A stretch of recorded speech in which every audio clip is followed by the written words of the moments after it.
ইমোতে বিরক্ত করার দিন একবারেই শেষ। যদি মনে করেন ইমোতে কিছু সেটিংস করে রাখেন, সেই সেটিংস গুলো করে রাখলে কেউ আর আপনাকে ইমোতে হুটহাট ফোন দিতে পারবে না, কল দিতে পারবে না, এসএমএস করতে পারবে না, টেক্সট দিতে পারবে না, কিংবা আপনার ভিডিও কল বা অডিও কলের বা মেসেজের স্ক্রিনশট নিতে পারবে না বা কোনো গ্রুপে এড দিতে পারবে না। টোটালি ইমোতে বিরক্ত করার দিন একবারেই শেষ।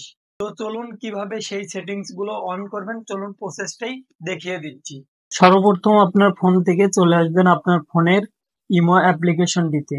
ইমো অ্যাপ্লিকেশনটিতে আসার পর এই যে উপরের দিকে দেখতে পারবেন প্রোফাইল আইকন। সো এখানে একটা ক্লিক করে দেবেন। এখানে ক্লিক করার পর এই যে দেখতে পারবেন সিকিউরিটি অ্যান্ড প্রাইভেসি, এখানে একটা ক্লিক করে দেবেন।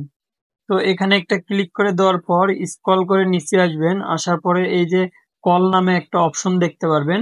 সো এখানে একটা ক্লিক করে দেবেন। এখানে ক্লিক করার পর দেখতে পারবেন আপনার ক্ষেত্রে এখানে এভরিওয়ানে টিক মার্ক দেওয়া থাকবে। সাধারণত এভরিওয়ানে টিক মার্ক দেওয়া থাকলে যে কেউ আপনার নাম্বারটা ইমোতে অ্যাড করে ফোন দিতে পারবে। এটা সাধারণত আপনি মাই কন্টাক্ট করে রাখবেন, তাহলে আপনার কন্টাক্ট লিস্টে যারা থাকবে শুধুমাত্র তারাই ফোন দিতে পারবে। আর যদি আপনি চান কাস্টম করে রাখতে পারেন, কাস্টম করে যে কয়জনকে আপনি সিলেক্ট করে রাখবেন শুধুমাত্র তারাই আপনাকে কল দিতে পারবে। তো এক্ষেত্রে মাই কন্টাক্ট করে রাখাটাই বেস্ট। তো মাই কন্টাক্ট করে দিবেন এটা। তো চলুন এখন দ্বিতীয় সেটিংসটা দেখাই। দ্বিতীয় সেটিংসটা হচ্ছে একটু স্ক্রল করে নিচে আসবেন। আসার পর গ্রুপ নামে একটা অপশন দেখতে পারবেন। এখানে একটা ক্লিক করে দিবেন। এখানে ক্লিক করে দেওয়ার পর দেখবেন এটাও এভরি অন করা আছে। এটাকে জাস্ট আপনি নো বডি করে দেবেন। এভরি অন করা থাকলে যে কেউ আপনার ইমোতে অ্যাড হয়ে আপনাকে যে কোনো গ্রুপে অ্যাড করতে পারবে। আর যদি আপনি নো বডি করে দেন তাহলে কেউ আপনাকে কোনো গ্রুপে অ্যাড করতে পারবে না।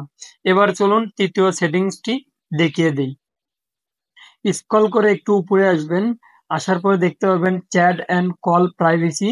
সো এখানে একটা ক্লিক করে দেবেন।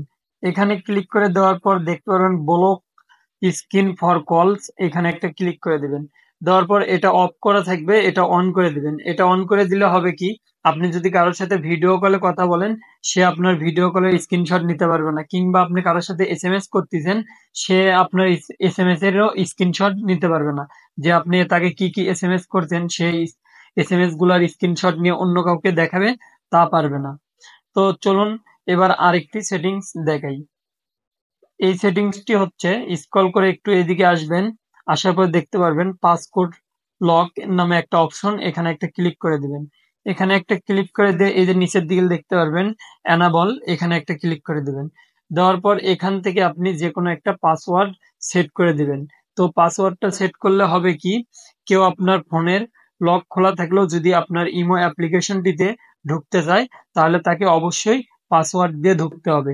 সেক্ষেত্রে সে আপনার ইমোর কোনো গুরুত্বপূর্ণ চ্যাট কিংবা ভিডিও কল বা কার সাথে কথা বলেন, সে সব কিছুই দেখতে পারলো না। তো ভিডিওটি কেমন লাগলো অবশ্যই কমেন্ট করে জানাবেন। তো ভিডিওটি ভালো লেগে থাকলে অবশ্যই ভিডিওতে একটা লাইক দিয়ে চ্যানেলটি সাবস্ক্রাইব করে রাখবেন।